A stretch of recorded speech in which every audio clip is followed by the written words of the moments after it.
বন্ধুরা আমরা পরোটা কিন্তু অনেক রকমভাবে খাই। আজ একটু অন্যরকমভাবে করছি আর সেটাই আপনাদের সাথে শেয়ার করছি। এখানে নিয়ে নিয়েছি 1 কাপ ফ্যাটানো টক দই আর সেই কাপ মেপেই নিয়ে নিয়েছি হাফ কাপ জাল দিয়ে গাঢ় করা ঠান্ডা দুধ আর নিয়ে নিয়েছি হচ্ছে 2 চামচ সাদা তেল দিয়ে ভালো করে মিশিয়ে নিয়ে তারপরে আবার 2 চামচ আমি চিনির গুঁড়ো দিয়ে দিয়েছি, দিয়ে মিশিয়ে নিয়েছি। টক দইটা যেরকম টক হবে সেই অনুপাতে চিনিটা দিতে হবে, নালে বেশি টক হয়ে যাবে। তারপরে চিনি দিয়ে ভালো করে মিশিয়ে নিয়ে 2 কাপ দিয়ে দিলাম ময়দা, দিয়ে ভালো করে মেখে নিয়েছি। নিয়ে একটু গায়ে তেল মেখে ময়দার গায়ে তারপরে ঢাকা দিয়ে 10 মিনিট রেখে দিয়েছি। 10 মিনিট পর ঢাকনাটা খুলে ভালো করে মিনিট 2-3 ধরে ভালো করে ঠেসে ঠেসে মেখে নিলাম। নিয়ে তারপরে হাতে এরকমভাবে লেচিটা কাটছি, তাহলে কিন্তু লেচিটা একই মাপ হবে। এইভাবে দেখুন আমার এই কটা লেচি হয়েছে 2 কাপ ময়দায়। তারপরে একটা যে রুটি বেলার চাকি তার মধ্যে একটু তেল লাগিয়ে নিয়েছি। তেল লাগিয়ে নিয়ে একটা লেচিকে নিয়ে খুব বড় করে বেলে নিয়েছি, মানে পুরো চাকিটা জুড়েই আমি বড় করে বেলে নিয়েছি। দেখতেই পাচ্ছেন কতটা পাতলা হয়েছে, একদম পাতলা।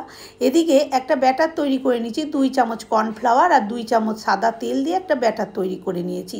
তারপরে যে বড় করে রুটিটা বেলে রেখেছিলাম তার মধ্যে আমি একটুখানি ওই কর্নফ্লাওয়ার আর তেলের ব্যাটার দিয়ে ভালো করে 4-5টা লাগিয়ে দিয়েছি। দিয়ে ছুরি দিয়ে ঠিক এইভাবে 4 চৌকোভাবে কেটে নিলাম, মধ্যিখানটা বাদ দিয়ে। তারপরে তার ভাগে ভাগে আবার একটা করে ছুরি দিয়ে কাট লাগিয়ে দিয়েছি। দিয়ে প্রত্যেকটা পার্ট দেখুন আমি এইভাবে কিন্তু একটার পর একটা এইভাবে তুলে তুলে দিচ্ছি।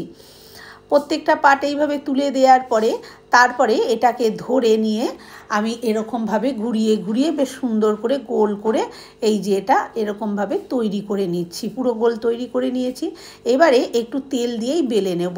খুব একটা পাতলা বেলবো না, আবার খুব মোটাও বেলবো না। এই যে দেখুন এরকমভাবে মোটা করে বেলে নিয়েছি। এদিকে চাটু গরম করে নিয়ে তার মধ্যে একটা পরোটা দিয়ে দিলাম, দিয়ে উল্টে পাল্টে একটু এটাকে সেকে নেব দুটো পিঠই। তারপরে দেখুন এটা কীরকম পুরো কিন্তু ফুলে উঠেছে। এবারে আমি দিয়ে দিচ্ছি তেল।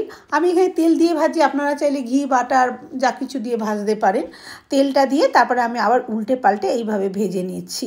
দেখুন কত সুন্দর তৈরি হয়ে গেল দই পরোটা। ভিডিওটা কেমন লাগলো কমেন্ট করে অবশ্যই জানাবেন।